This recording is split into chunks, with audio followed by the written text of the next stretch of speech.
9:14. Allah in the Quran said, Engage in war with them. Allah will torment them by your hands and put them to shame and give you victory over them and heal the chest of a believing people. who are them? Engage in war with them. Go read any scholar interpretation. All of them will tell you, them is non-Muslims, infidels, you. Allah will torment you by the hands of the Muslims, who, by the way, hate to do it, but they do it for Allah because it's for good.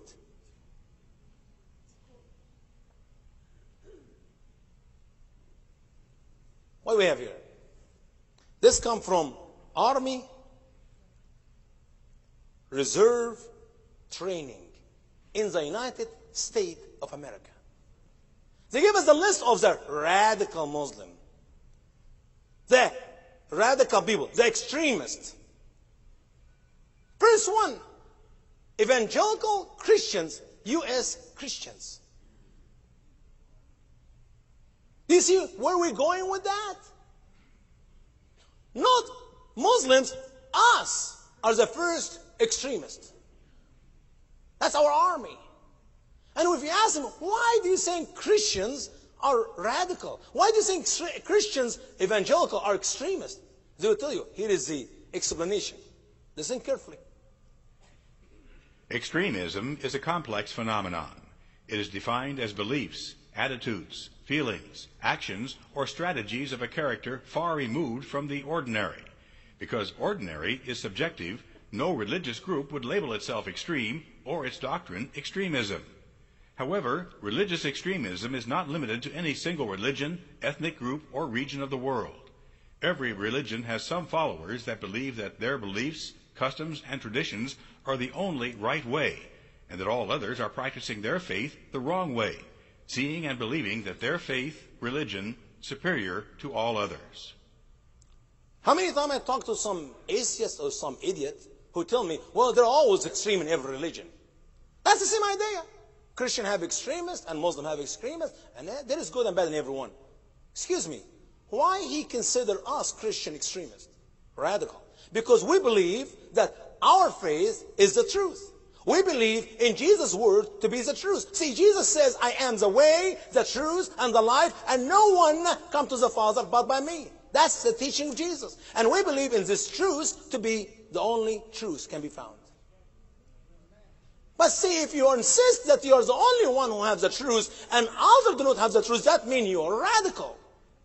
Okay, boys and girls, when you go to school next week, and the teacher asks you, what 1 + 1 equal? Put a question mark. Why is that? Because if you put 2, and somebody else believes it's 3, then you'll be radical. You got my point? There's only one truth.